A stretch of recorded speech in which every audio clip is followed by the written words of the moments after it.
most people talk about target CPA or maximize conversions or maximize conversion value, but the actual conversation for e-commerce should be target ROAS versus maximize conversion value. The conversation is almost never had, and today we're going to have that conversation. For e-commerce, there are two main bidding methods. There's maximize conversion value, where you give smart bidding a budget and it'll spend the budget on segments that produce the highest conversion value. I say segments because it's called keywords, called products, called search terms, it's called audiences, devices. I call them segments. It's all the same thing.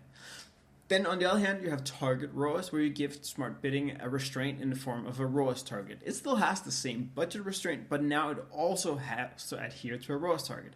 And it's this last sentence that causes confusion for most people, because some people will say that maximize conversion value is the best approach because it allows smart bidding to spend without any constraints. Sounds good, but they're absolutely wrong. So in this video, I'm going to go through why maximize conversion value opens up a list of other issues and that you actually want to put restraints in the system.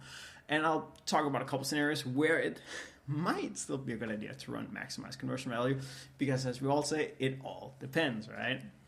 So the reason why some people like maximize conversion value is partly because it sounds good. Hey Google, here's a budget. Now maximize my conversion value. Sounds good. It makes it seem it's a little bit better way to scale Google Ads account, but target ROAS also maximizes your conversion value. It just does it while adhering to a ROAS target. Maximize conversion value only adheres to a budget target, which does open up other issues. Another reason why maximize conversion value is misunderstood is because it goes against the user behavior in Google. Let me repeat that. You don't want to spend the same thing every single day. You might want to do that on Meta, but you definitely don't want to do that with Google Ads. The problem with this whole budget constraint and maximize conversion value is that searches on Google differs from day to day and week to week and month to month for that matter. Telling Google to spend the same thing every day, no matter how much demand there is, meaning no matter how many searches there are, makes little sense. On days or weeks with low demand, you'll start seeing smart bidding spend your budget by increasing the CPC. As the green line goes down with demand, then Google has to increase your CPC to spend your budget. And it means that we'll get a lower ROAS because you're basically paying more for less clicks. That's actually the exact opposite of what we want. On days with high demand, we want to ride the wave of demand to increase the volume, not lower our bids because our budget isn't ready for the increase in demand. Target ROAS, on the other hand, looks at it a completely opposite way. As long as the target ROAS can buy the same click at the same price, then it'll trust the historical data that will drive the same ROAS. Target ROAS doesn't care if there's 1,000 people searching or 10,000 people searching in a day. It'll spend the same per click as it has deemed optimal to hit your ROAS target, which means we're able to ride a wave of demand on days and weeks with high demand and be protected when there are fewer searches, and avoid Google increasing our CPCs when there aren't enough people to actually fulfill our budget that day.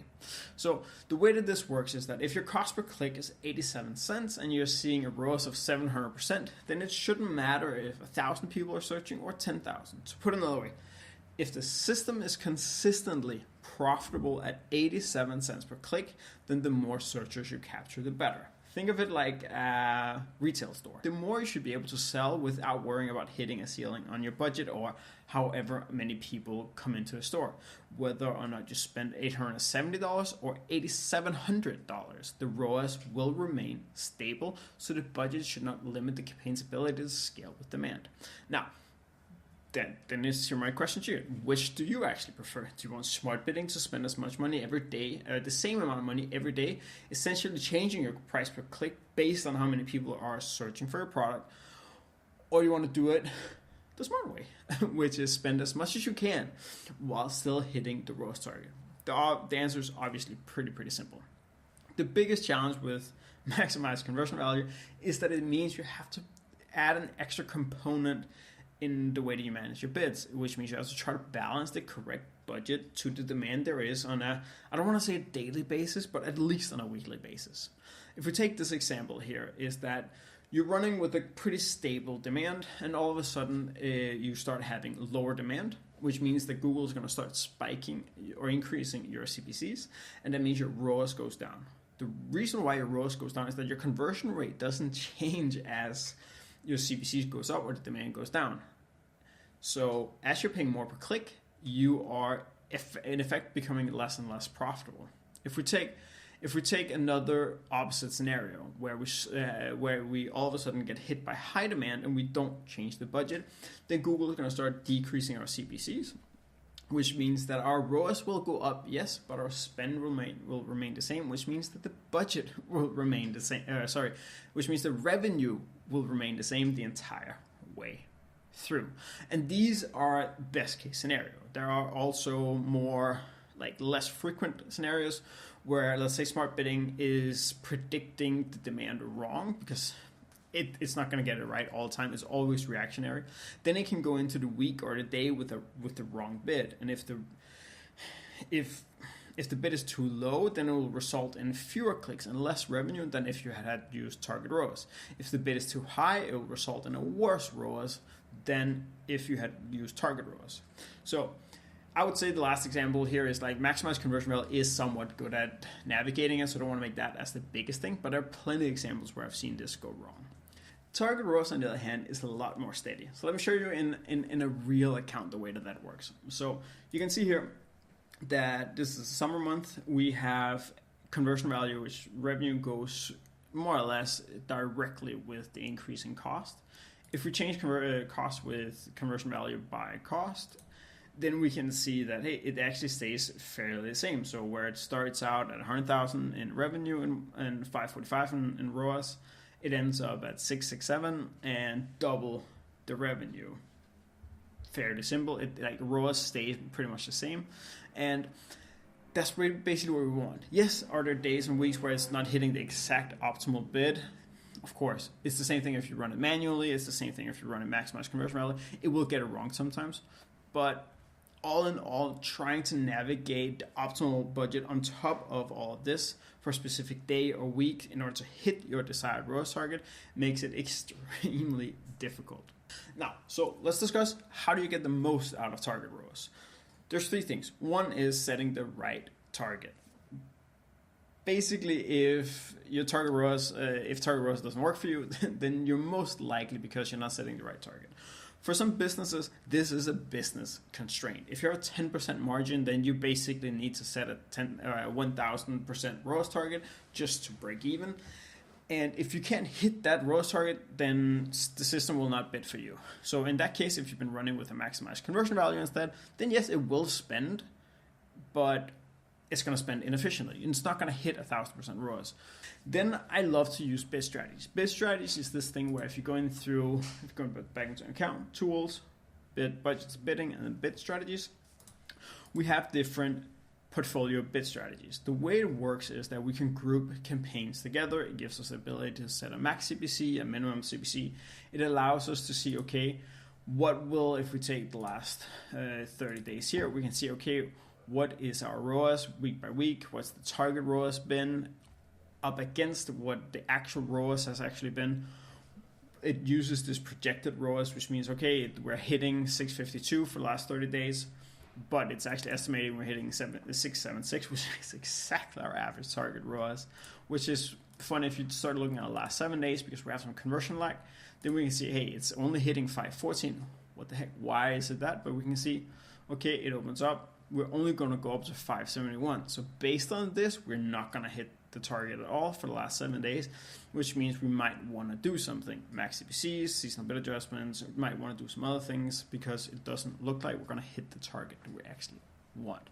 But all this just means that we get better insights to actually work with smart bidding. And the second thing is that in this case with the search campaign, we have 40 campaigns all lumped together, which means that we give more data to smart bidding. And more data is not just the system works better. No. The key point why more data works better is that smart bidding can then react faster to changes in ROAS, which means less wasted ad spend and less opportunity cost, which means that you probably weren't bidding high enough when demand actually hit. Bid strategies or portfolio bid strategies, they keep changing the name, allow you to combine data across multiple campaigns, which gives it more data, which is great. Then you want to change the third thing is you want to change your target ROAS at key times. Every single time you lower your ROAS target, you're telling smart bidding to go explore, find more volume, buy me more traffic. And every time you do the opposite, every single time you increase your ROAS target, you're telling smart bidding, tighten up, become more efficient. And there are times to do either throughout the year.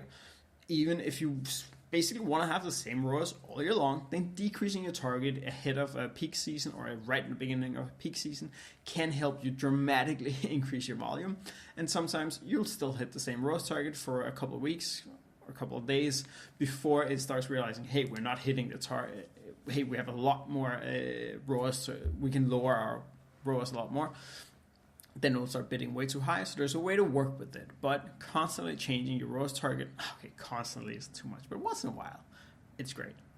Now we want to talk about a couple scenarios where maximized conversion value actually makes sense, because it does make sense. One is if your boss is budget centric, and I say boss or organization because if you had the choice, you should definitely change it. So this is not your choice. But if the goal is to spend the budget on a monthly basis, and it is much more important to accurately spend the budget than it is to spend the budget in the most efficient way, then maximize conversion value is the best way. Some of you might be like, what, these people exist? Yep, there's a lot of them. There's a lot of organizations where if you come in and you spend 10% more than you were allowed to, you're going to get hit over the head. You're going to get a written warning. 3 times you're out. If you find yourself having issues with getting campaigns to spend, even when you decrease your ROAS target, sometimes it's easier just to go to maximize conversion value, because it will make your campaigns spend. Won't spend it efficiently, but once you've then gotten some spend, you've gotten the data in, that's when you can then move on to target ROAS and tell it be more efficient. Work with this data that I have. The third example is another example of bypassing the ROAS target, is to reset an account with a low amount of conversions. So let's say your tracking malfunctioned or the conversion rate on your site tanked.